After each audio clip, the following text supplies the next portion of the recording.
Good afternoon, everyone. Welcome to today's update on COVID-19 in Alberta. With us, as always, is Dr. Dina Henshaw, Chief Medical Officer of Health for the province.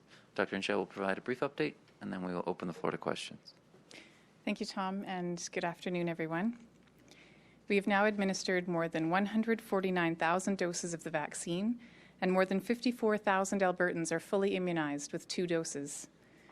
Over the last 24 hours, we have identified 263 new cases of COVID-19 and completed about 5,200 tests. This puts our positivity rate at about 5%. This is an increase from where we have been in the past few weeks, which is concerning.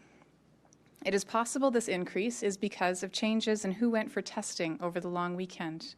So we will be watching closely in the days to come to see if this is an isolated finding or a concerning trend. There are currently active alerts or outbreaks in 264 schools, or about 11% of the schools in the province. Currently, these schools have a combined total of 861 cases since January 11th. Turning to variant cases in Alberta, on Friday last week, we identified 15 new variant cases with 15 new variant cases on Friday, with 18 on Saturday, followed by 10 on Sunday, and finally 7 on Monday. This is an average of 12 new variant cases per day. I know that many Albertans are concerned about these variants, and I am too. I am particularly concerned about the growing number of cases not linked to travel, though many of these cases are the results of close contacts who we have identified through robust contact tracing. This includes offering testing twice to anyone who may have been exposed to a variant case. We are actively monitoring the emerging research on these variants and looking to see if any of our current guidelines or approaches need to change beyond the adjustments we have already made to limit opportunities for spread. There are 365 people in hospital for COVID-19, including 56 in the ICU. Sadly, 9 new deaths were reported to Alberta Health in the last 24 hours. While the number of COVID fatalities continue to trend down, these deaths are a painful reminder to all of us about the seriousness of this virus and the need to protect ourselves and each other from it. My thoughts are with anyone mourning the loss of someone they loved from COVID-19 or any other cause.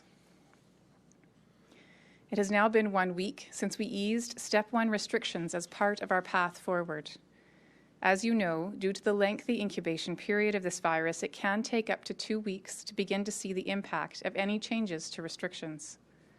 It's too soon, therefore, to say what effect those changes are having in the province.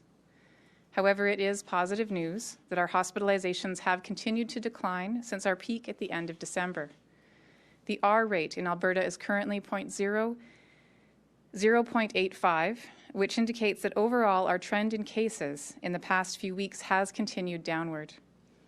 While our highest case numbers are in Edmonton and Calgary, the reproductive rate and active case rates are highest outside the 2 urban zones, highlighting that no area of our province is free from COVID-19. We will continue to watch these key metrics in the coming days as they will inform our path forward. Speaking of the path forward plan, we have had some questions today that I would like to address. The first is about capacity limits for in-person service in restaurants that is now permitted in Step 1. Unlike other public settings like retail stores, we have not implemented specific capacity limits on restaurants, bars, and lounges. Instead, we have limited capacity by putting in place physical distancing protocols that require a minimum of 2 meters spacing between tables and dining parties.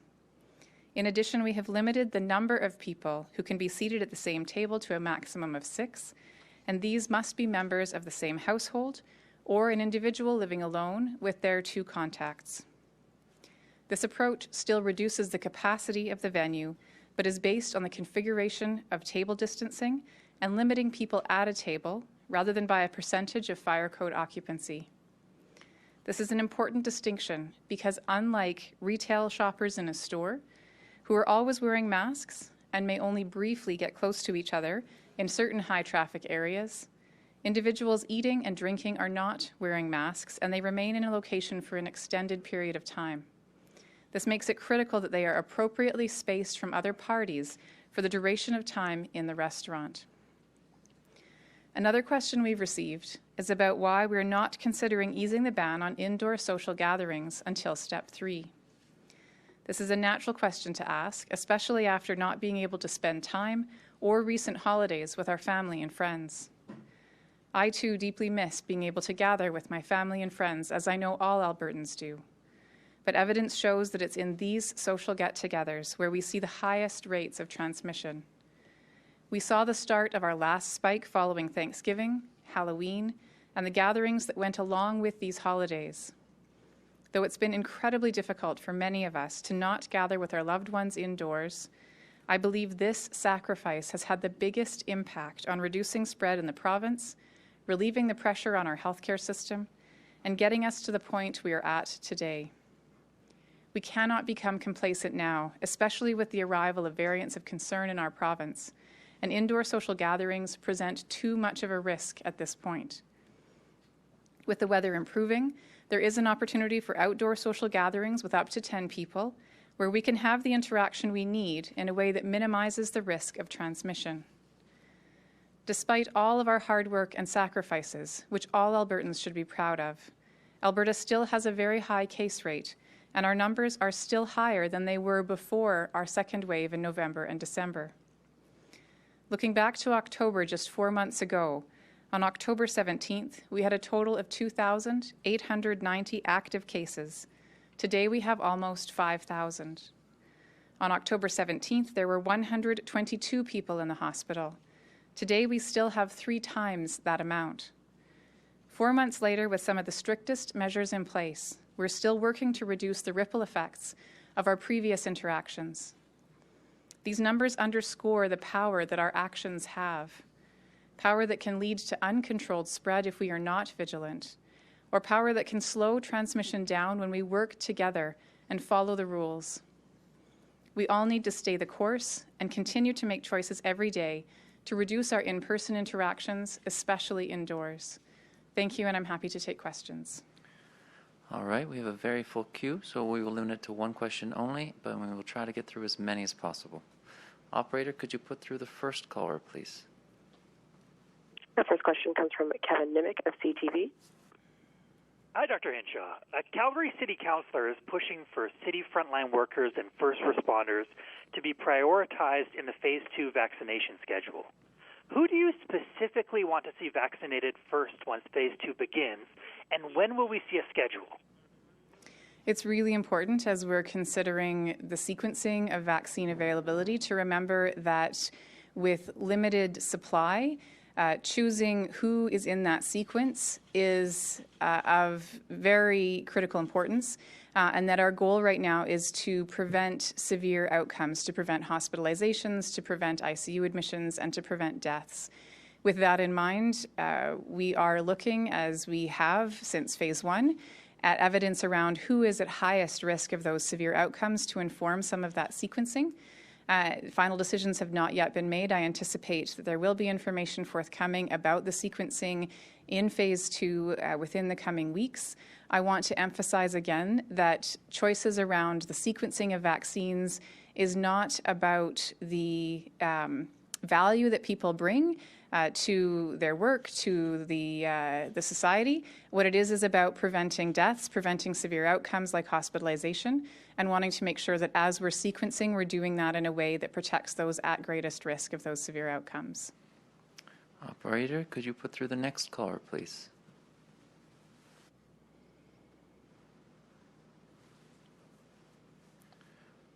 Operator, are you there?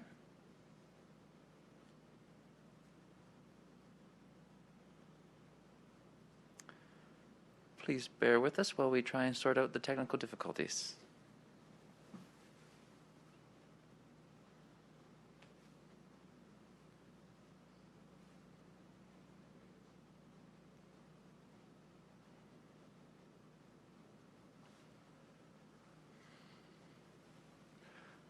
All right, we will try this one more time. Operator, are you there? Hi, sorry, our main operator lost their connection temporarily. Next is Eva Ferguson with the Calgary Herald. Go ahead. Eva.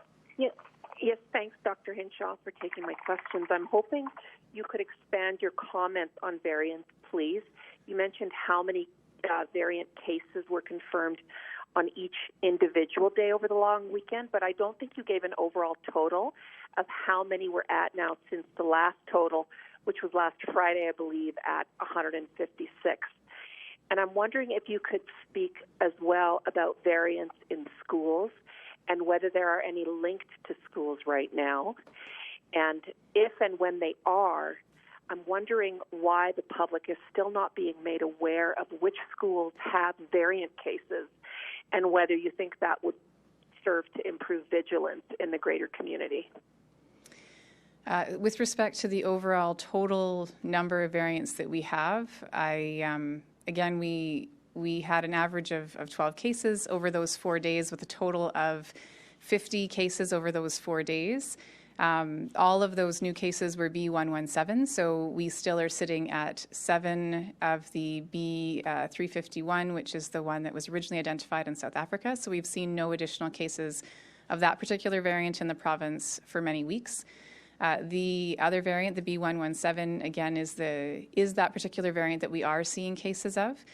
The question about schools, we have seen another school where there has been documented in-school transmission of variant cases of a small number of cases.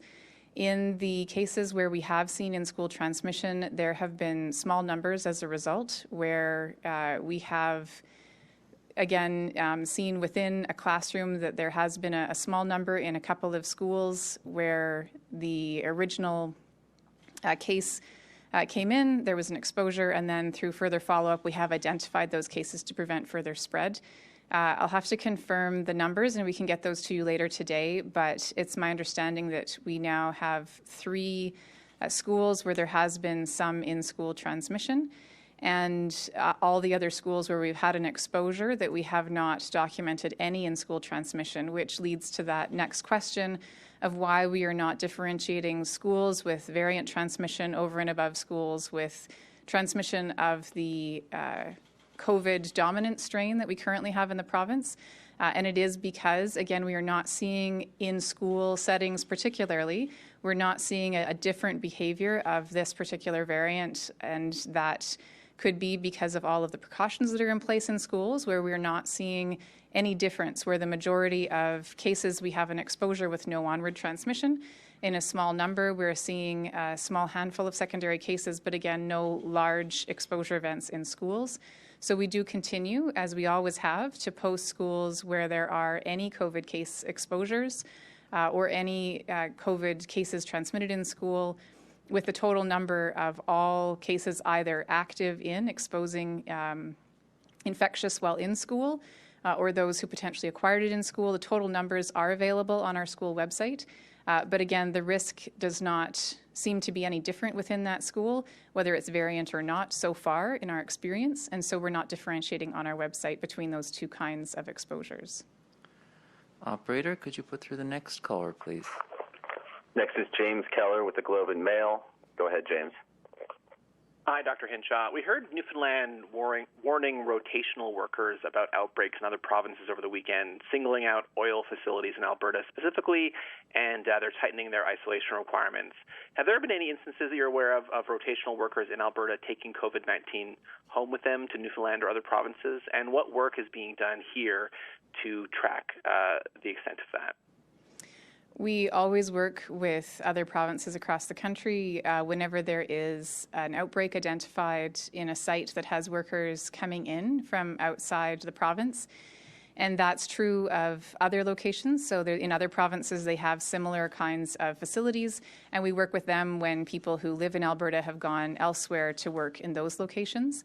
We know that in the outbreaks that we currently have, where there's been recent cases in the oil sands, that there have been no variant cases identified in those outbreaks. And so it's clear that with respect to the issues that Newfoundland and Labrador have identified with variant cases, there's no known linkages, again, between the outbreaks or the cases that are currently in those work camps and the issues that are being identified in Newfoundland and Labrador, it is, of course, critical that all of us follow all the rules. And when we're traveling interprovincially, as may be the case for those who live elsewhere and work in Alberta, that they need to know what those rules are when they go home to their province. And some provinces have instituted that 14-day quarantine, so that those individuals who go home will need to follow those rules.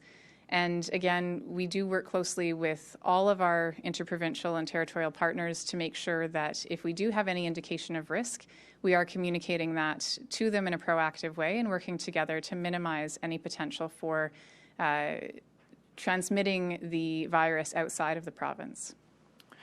Operator, could you put through the next caller, please? Next is Jesse Weisner with Global TV.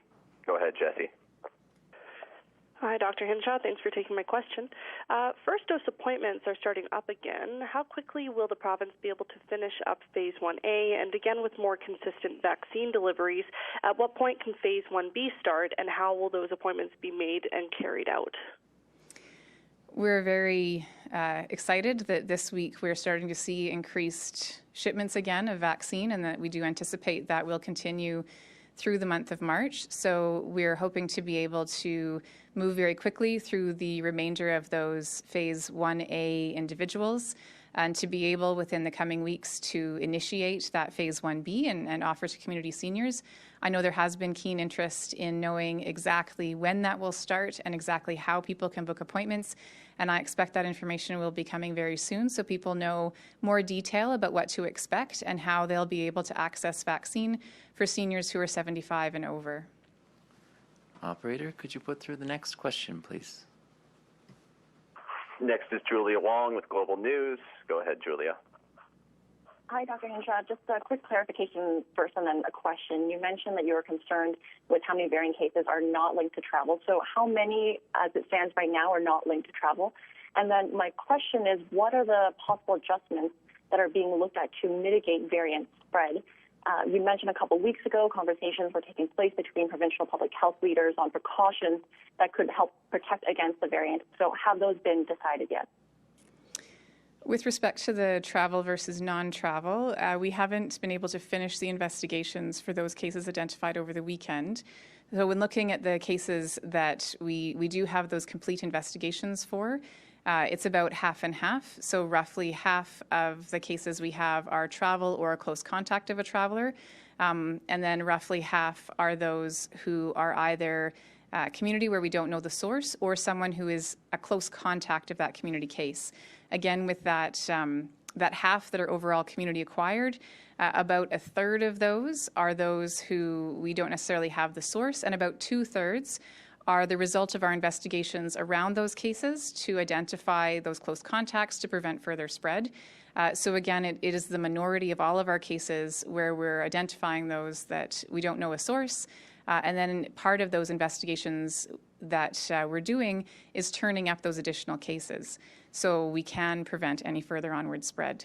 With respect to the interprovincial discussions on any additional measures that may need to be taken, we have not yet reached a national consensus. We have in Alberta implemented a few things already because we saw from our own data here that we were needing to take a stronger approach towards the individuals who had a case of variant of concern, that if they were isolating in their own home, that we would need to treat individuals who were in that home with them at the same time as close contacts for the duration and consider them exposed throughout the duration of that case's isolation period. So we have implemented that already. We've also implemented double testing for all close contacts. And we're looking at whether or not there may be some additional pieces that need to be put in place, but final decisions have not yet been made for those. We, again, have implemented those interventions where we've seen the risk to be highest, and now we're considering whether or not there may be additional pieces to further reduce risk of transmission. Operator, can you put through the next caller, please? Next is Dean Bennett with the Canadian Press. Go ahead, Dean. Thanks. Hi, Dr. Hinshaw. I have a question for you on Grace Life Church. I think you'll be able to answer it because it's more touching on broad policy. The pastor of the church this weekend, in his sermon, he actually finally addressed the core concern that the government has, which is the pandemic could overwhelm the health system. The pastor told his congregation, yeah, he's concerned too, but if it happens, we can solve it just by everybody volunteering to help out. I'm not sure what he means by that, but if the health system is overwhelmed, can we actually solve it through mass volunteerism? That's my question. Thank you for the question. What is needed to care for patients who have COVID-19 is specialized care. Particularly, we know that intensive care units often become a pressure point, and we're certainly a pressure point when we saw our numbers rise in December when we had our peak numbers in hospital and ICU. And the types of care the type of care that is required in those locations does require specialized skill sets. It requires specialized physician training, specialized nursing training, respiratory therapist training. So while I'm sure there are many people who would be well-meaning and interested in helping out, unfortunately, the types of specialized care that we need to provide when we do have higher numbers of cases leading to higher numbers of hospitalizations and ICU admissions is not the type of care that can be provided by a volunteer. Operator, can you put through the next caller, please? Next is Lauren Krugel with the Canadian Press. Go ahead, Lauren. Oh, hi there. I have a question about the outbreak at the Olymel pork plant in Red Deer.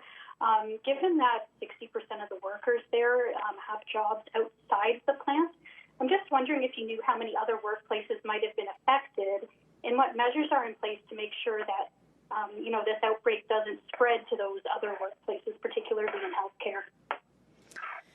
I've been in contact with my colleagues at the local level who've been doing a great deal of work to make sure that all of the workers who do have jobs at the Olymel plant are offered any supports they may require for isolation or quarantine, offering testing, and making sure that the risk of any spread into these other work sites is reduced as much as possible.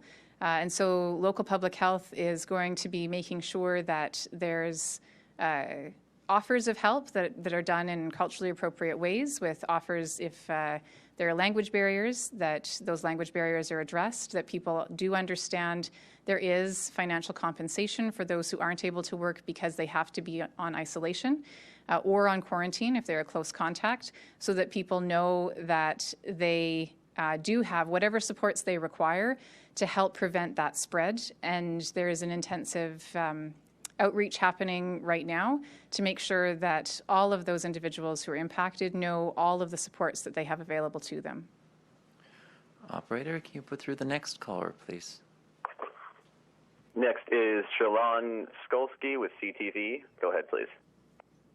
Hi, Dr. Hinshaw. Thanks for taking my question. Also relating to the Olymel meat processing plant, with 342 cases now linked to it, I'm wondering why didn't AHS step in and shut down the operation sooner? It's important to remember this particular plant has had sporadic cases, one or two at a time, for several months, and the processes that have been put in place at the plant site had been very successful in preventing any kind of spread. And in fact, there had been no cases for some time, and there was consideration of closing down that outbreak. Unfortunately, I think there were a concurrence of a number of events that were not limited to events directly on that plant site, and therefore we did see an increase in cases. The local public health teams have been working very closely with the plant and to be able to provide information to employees.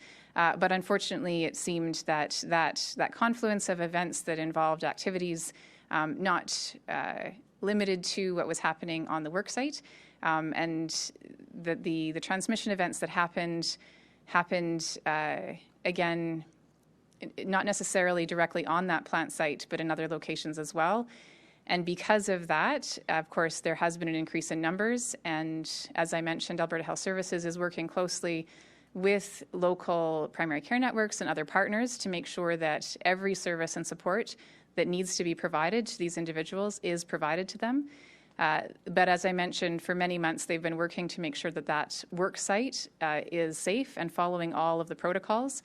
And for many months, there were no significant transmission events that had happened. All right, we've got time for 3 more questions. Operator, could you put through the next one, please? Next is Rafi Boujakanian with CBC. Go ahead, Rafi. Thank you. Hi, Dr. Hinshaw. I know the province has repeatedly said it prefers an education-first approach when it comes to public health orders and the importance of following them. We've now seen video of Calgary police letting an anti-mask protest go through Chinook Mall, an officer even shaking hands with one of the protesters. We've seen weeks in a row of multiple people breaking public health orders and capacity limits by going to that Edmonton area church, and then the RCMP and AHS only fine and lay charges against the pastor of the church. Nearly a year into this pandemic, what will it take to admit an education-first approach is not working? It's important to remember that while disappointing, these incidents are not the majority of Albertans, and that we have seen in instances, again, I'm in contact regularly with my colleagues at the local level, and that when they are doing their daily work, that there are many instances where taking a support and education approach to individuals who are not following public health orders, that there are many cases where that first step does result in better partnership with those individuals.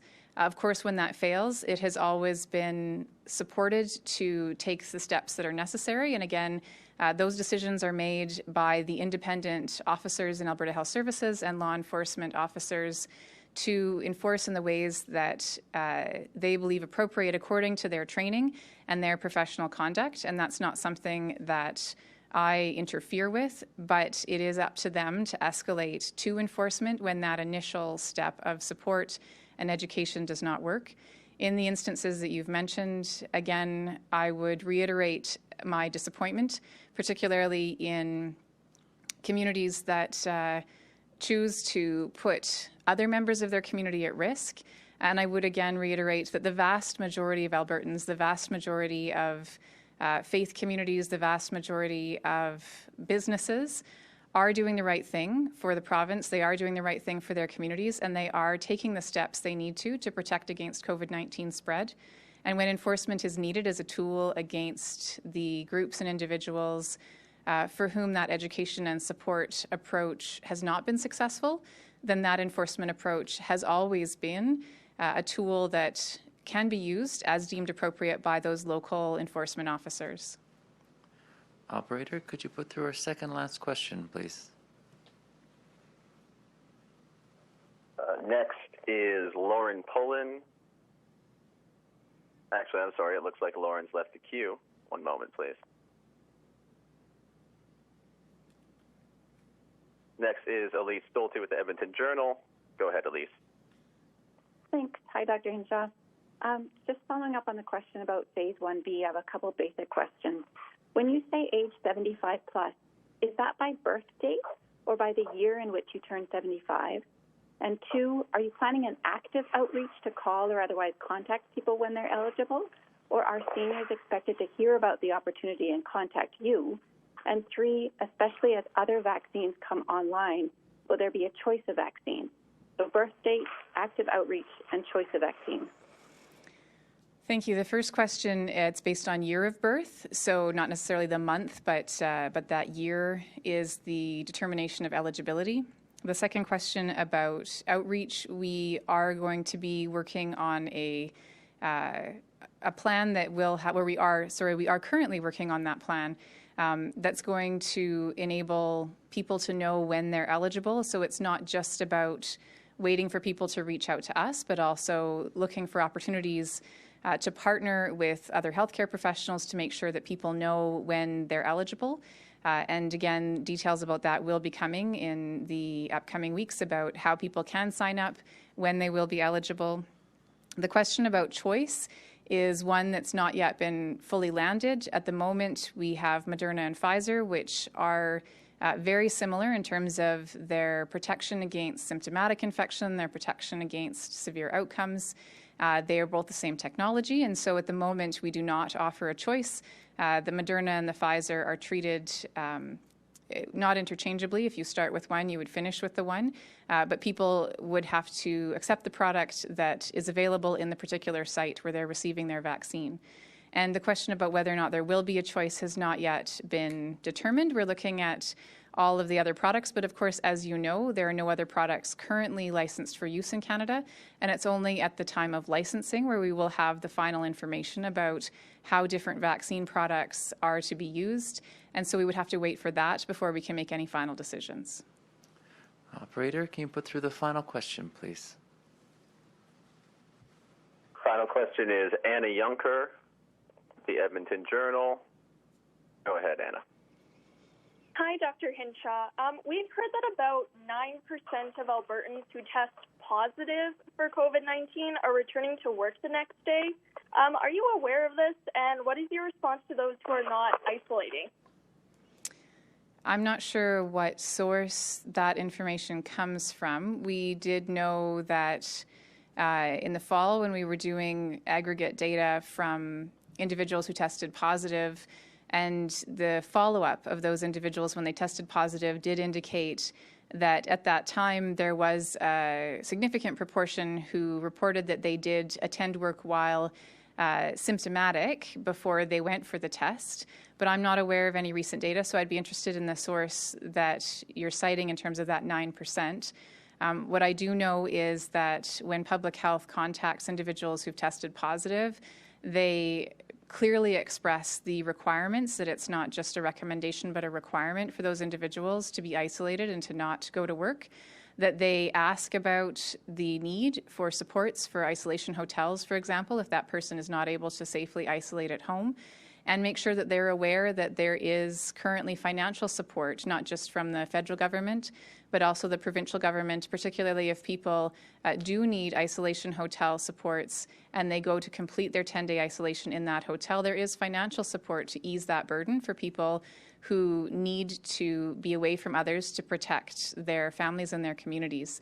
So every step is being taken to make sure that people, first of all, know about the legal requirement and have the supports to do the right thing.